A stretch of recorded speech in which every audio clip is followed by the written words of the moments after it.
अस्सलामुअलैकुम रहमतुल्लाहि बरकातहू। पश्चिम Maharashtra education trust के ज़ेरे मातिहत चलाए जाने वाले इदारों में से लेडी हलीमा बेगम उर्दू प्राइमरी स्कूल और इस्माइल हसन खान प्राइमरी स्कूल, जमात शशुम, क्लास मोल्लेमा परवीन अब्दुल रशीद खाटी, मजमून उर्दू।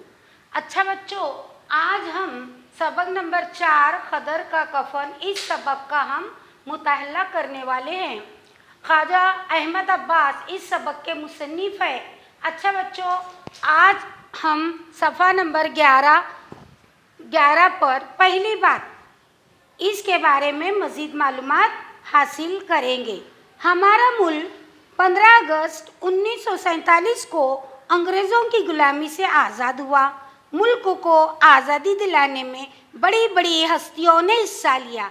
जैसे कि आप लोग देख रहे हैं कि यहाँ तस्वीर में जो है महात्मा गांधी, पंडित जवाहरलाल नेहरू, डॉक्टर बाबा साहब अम्बेडकर, सुभाष चंद्र बोस, भगत सिंह और मौलाना मोहम्मद अली जौहर, मौलाना शौकत अली, इसी तरह और बहुत से रहनुमाओं ने बढ़ चढ़ कर हिस्सा लिया, तब जाकर हमारा मुल्क आज़ाद हुआ।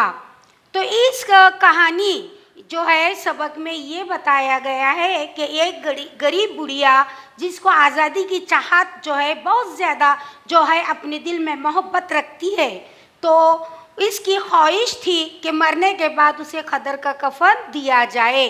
तो उस बुढ़िया औरत ने इस आज़ादी की जंग में अपने सारे ज़ेवरात कुर्बान कर दी गई। तो जान पहचान देखिए बच्चों, इस कहानी के मुसन्निफ ख्वाजा अहमद अब्बास खुद मुल्क की आज़ादी की तहरीक में शामिल रहे। अवामी जद्दोजहद के तजुर्बे को उन्होंने बड़े मुअस्सर अंदाज में लिखा है। अच्छा बच्चों, आज हम इस सबक में एक गरीब बुढ़िया जिसको आज़ादी की चाहत को जो बयान किया गया है, इससे ज़्यादा जो है मज़ीद मालूमात हासिल करेंगे। तमाम बच्चे सफ़ा नंबर 11 निकालिए और जो मुश्किल अल्फाज अगर आ गए तो अंडरलाइन करें और उसके ऊपर जो है अल्फाज के ऊपर माने लिखिए। 30 बरस की बात है, जब मैं बिल्कुल बच्चा था। हमारे पड़ोस में एक गरीब बूढ़ी जुलाई रहती थी। उसका नाम तो हकीमन था, मगर लोग उसे हक्कू कहकर पुकारते थे। उस वक्त शायद 7 बरस इसकी उम्र होगी। वो जवानी में विधवा हो गई थी। विधवा हो जाना बच्चों, बेवा होना, विधवा होना यानी बेवा होना। तो 30 बरस बहुत पुरानी बात है कि जब मुसन्निफ छोटे थे तो उनके पड़ोस में जो है एक गरीब बूढ़ी रहती थी। उसका नाम हकीमन था। लोग उसे हक्कू के नाम से जानते थे। लेकिन उस बूढ़ी औरत की जो उम्र जो है 60 बरस की थी, लेकिन जवानी में ही उसके शौहर जो है गुजर गए थे। उम्र भर जो है अपने हाथ से जो है काम करके उसने अपने बाल बच्चों को पाला था। बूढ़ी होकर भी वो सूरज निकलने से पहले उठती, गर्मी हो या जाड़ा। अभी हम अपने लहाफों में डुबके पड़े होते हैं, इसके घर से चक्की की आवाज़ आनी शुरू होती है। बच्चों, कि जब बूढ़ी इतनी होकर भी सूरज निकलने से पहले उठती थी और गर्मी हो या जाड़ा हो, अभी हम अपने चादरों में डुबके पड़े रहते हैं, तो घर से चक्की की आवाज़ जो है सुबह सवेरे ही आना शुरू हो जाती है। फिर दिन भर झाड़ू देती, चरखा काटती और सूती कपड़ा बनाती।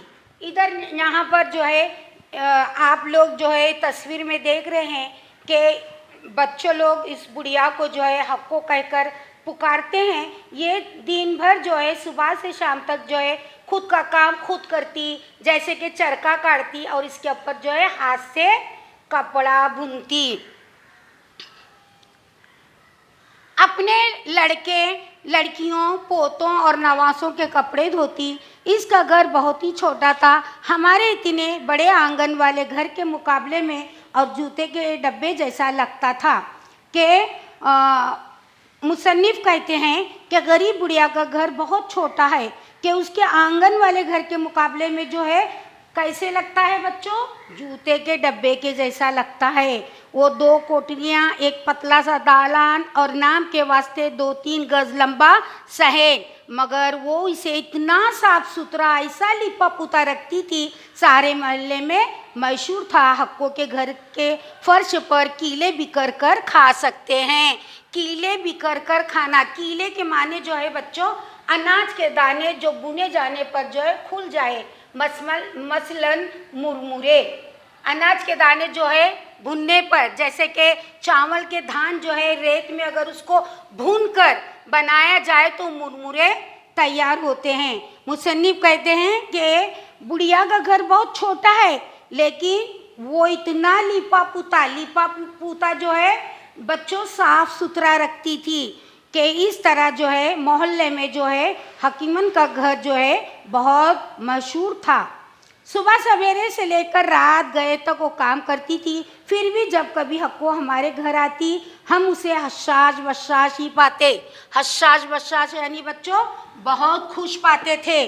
मुसन्निफ कहते हैं कि वो बुढ़िया रात से लेकर जो है शाम तक काम करती थी, लेकिन वो कभी थकती नहीं थी, बड़ी हंसमुख थी। वो मुझे इसकी सूरत अब तक याद है। गहरा सौला रंग, जिस पर उसके सफ़ेद बगले जैसे बाल बहुत खिलते थे।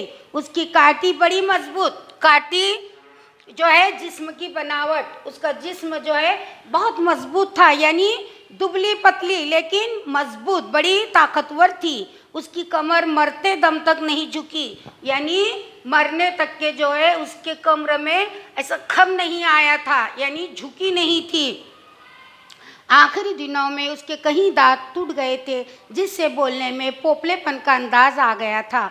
वो हमें जीनों और परियों की कहानी सुनाती, यानी मुसन्निफ कहते हैं कि जैसे बूढ़ी हो गई तो उसके दांत जो है टूट गए थे, तो टूटने की वजह से बोलने में पोपलेपन का अंदाज आ गया था।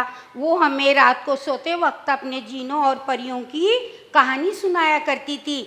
और हकीमन जो है अपना काम खुद करती थी, खुद कारोबार चलाती थी। हक्को बिल्कुल पढ़ी लिखी नहीं थी, बिल्कुल पढ़ी लिखी नहीं थी, मगर उसने औरतों मर्दों की बराबरी का उसूल सुना था। फिर भी हक्को न किसी मर्द से डरती थी, न किसी अमीर रईस, अफसर या दारोगा। देखो बच्चों कि हकीमन जो है पढ़ी लिखी औरत नहीं थी, यानी उन्होंने कभी ऐसे औरतों और मर्दों की बराबरी, यानी औरतों के क्या हुकूक है और मर्दों के क्या हुकूक है, उनके उसूल को बिल्कुल नहीं जानती थी। फिर भी हक्को जो है किसी मर्द से नहीं डरती थी। हक्को ने उम्र भर मेहनत करके अपने बाल बच्चों के लिए थोड़े बहुत पैसे जमा किए। बेचारी ने तो बैंक का नाम भी न सुना था। इसकी सारी पूंजी जो शायद 200 रुपये हो, चांदी के गहनों की शक्ल में इसके कानों, गले और हाथ में पड़ी हुई थी। बच्चों के हक्को जो है उम्र भर, अपनी सारी उम्र जो है मेहनत करती थी और अपने बाल बच्चों को पाला पोसा करती थी। थोड़े पैसे जो जमा थे अपने पास ही रखती थी। वो बेचारी को कोई बैंक का नाम भी न सुना था और न मालूम था। वो सारी दौलत जो है 200 रुपये होंगी शायद, और चांदी के गहनों की शक्ल में उसके कानों, गलों और हाथों में पड़े हुए थे। चांदी की बालियों से उसके झुके हुए कान मुझे अब तक याद है। इन गहनों को जान से भी ज़्यादा अजीज रखती थी, इसके बुढ़ापे का सहारा था। मुसन्निफ कहते हैं कि वो जो है अपने गहने जो है, अपने ज़ेवरात जो है अपनी जान से भी ज़्यादा अजीज रखती थी। एक दिन सब मोहल्ले वालों ने देखा न हक्को के कान में बालियां हैं, न इसके गले में हंसली यानी एक किस्म का जेवर जो गले में पहना जाता है, जैसे हम चांदी की जंजीर भी कहा जाते हैं। इनके हाथों में जो है कड़े और चूड़ियाँ। फिर भी इसके चेहरे पर वही पुरानी मुस्कुराहट थी और कमर में नाम को खम न था। यानी इतने जेवरात अगर उसके पास न हो तो वो कभी गम नहीं करती थी। वही मुस्कुराहट, पुरानी मुस्कुराहट थी और कमर में बिल्कुल खम नहीं होना, यानी खम यानी झुकाव। जिस तरह जब इंसान बूढ़ा हो जाता है तो कमर में खम आ जाती है, लेकिन बच्चों उस बुढ़िया को बिल्कुल खम नहीं थी। हुआ, अब आगे देखो बच्चों, हुआ ये कि इन दोनों महात्मा गांधी, अली ब्रदरान इनके साथ पानीपत आए। हमारे नाना के मकान में उन्होंने तकरीरें किए। स्वराज के बारे में हक्को भी एक कोने में बैठती सुन रही थी। यानी महात्मा गांधी जी के साथ जो है अली बरादरान, यानी ये जो है जंग आज़ादी के दोनों भाई हैं कि मौलाना मोहम्मद अली जौहर बड़े भाई और छोटे भाई मौलाना शौकत अली, ये दोनों दो भाई है। बी अम्मा के दोनों बेटे हैं कि जब महात्मा गांधी जी जो है तकरीर कर रहे हैं, तस्वीर में देखो बच्चों कि दोनों जानिब जो है दोनों भाई बैठे हुए हैं और हक्को बे कोने में बैठकर महात्मा गांधी जी स्वराज के बारे में जो तकरीर कर रहे हैं वो बगौर सुन रहे हैं। बाद में चंदा जमा किया गया तो उसने अपना सारा जेवर उतार कर उनके झोली में डाल दिया कि जैसे ही चंदा जमा करने के लिए जैसी औरतें आ रही थी, अपना सब गले का, हाथ का, कान का जेवर निकाल कर जो है झोली में डाल दी। उसके बाद देखा देखी औरतों ने भी सब अपने जेवर उतार कर चंदे में दे दिए। उस दिन से को हमारे यहाँ आकर नाना अब्बा से खबरें सुना करती और अक्सर पूछती थी। देखो बच्चों, नाना अब्बा से क्या क्या पूछती थी अक्सर, ये अंग्रेज़ों का राज कब खत्म होगा? क्या पूछती थी बच्चों? ये अंग्रेज़ों का राज कब खत्म होगा? कांग्रेस के जलसे होते तो उनमें बड़े चाव से जाना बच्चों, शौक से जाना और अपनी सोच बोझ के मुताबिक जो है सियासी तहरीक को समझने की कोशिश करती, मगर उम्र भर की मेहनत से इसका जिस्म जो है खोखला हो चुका था कि जैसे जैसे उम्र हो जाती है बच्चों, इंसान कमज़ोरी महसूस करता है। पहले आंखों ने जवाब दिया तो उस बुढ़िया की जो है आँख को नज़र नहीं आ रहा था, फिर हाथों पैरों के चलने में उसको तकलीफ़ हो रही थी। हक्को ने घर से निकलना बंद किया मगर चरखा काटना नहीं छोड़ा। मेरे प्यारे बच्चों, जैसे जैसे उम्र होती गई तो आखिरकारी बुढ़िया जो है चरखे पर जो है सूती कपड़ा बुनती रही। क्यों बुनी? उम्र भर की मश्क के सहारे आँखों के बगैर भी वो कपड़ा बुन लेती थी। यानी कि साल भर हो, 2 साल हो, उसके तमाम उम्र इसी में जो है वक्फ कर दी कि बग़ैर आँखों के ज़रिए भी जो है वो कपड़ा बुन लेती थी। बेटों ने मना किया तो इसने कहा वो ये खदर अपने कफन के लिए बुन रही हूँ।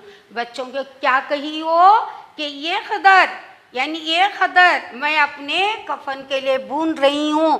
खदर यानी हाथ से सूती कपड़ा बुनना, उसको खदर कहा जाता है। फिर हक्को मर गई। इसकी आखिरी वसीयत ये थी कि मुझे मेरे बुने हुए खदर का कफन देना। देखो बच्चों, आखिरकार जो है उस बुढ़िया का गुज़र हो गया। फिर उसने आखिरी ख्वाहिश ये की थी, मेरे बुने हुए खदर का कफन देना। अगर अंग्रेज़ी कपड़े का दिया तो मेरी रूह को कभी चैन नसीब नहीं होगा। क्या कहा मेरे प्यारे बच्चों? अंग्रेज़ी कपड़े का दिया तो मेरे रूह को कभी चैन नसीब नहीं होगा। खदर का पहला कफन हक्को को ही मिला। इसका जनाजा उठा तो जनाजे में इसके चंद रिश्तेदार और 2-3 पड़ोसी थे। न जुलूस, न फूल, न झंडे, बस एक खदर का कफन। बच्चों, ये सबक आपको अच्छी तरह समझ में आएगा। इसी तरह मैं उम्मीद करती हूँ और चंद सवालात के जवाबात आपको पूछूंगी, उस सवालात के जवाबात देना। मुसन्निफ के घर के मुकाबले में हकीमुन का घर कैसा था? मुसन्निफ के घर के मुकाबले में हकीमुन का घर कैसा था बच्चों? हाँ बोलो। मुसन्निफ के घर के मुकाबले में हकीमुन का घर जूते के डब्बे जैसा था। शाबाश। लोग हकीमन को किस नाम से पुकारते थे? लोग हकीमन को जो है हक्कू के नाम से पुकारते थे। शाबाश। आगे का आखिरी सवाल, सुबह सुबह हकीमन के घर से किस चीज़ की आवाज़ आती थी? सुबह सुबह हकीमन के घर से चक्की की आवाज़ आती थी। बिल्कुल सही जवाब। बच्चों, आप घर काम देखो, ये तमाम सवालात के जवाबात याद करके एक जवाब 5 मरतबा अपने YSW के कॉपी में लिख कर लाना। अच्छा बच्चों, अल्लाह हाफिज़।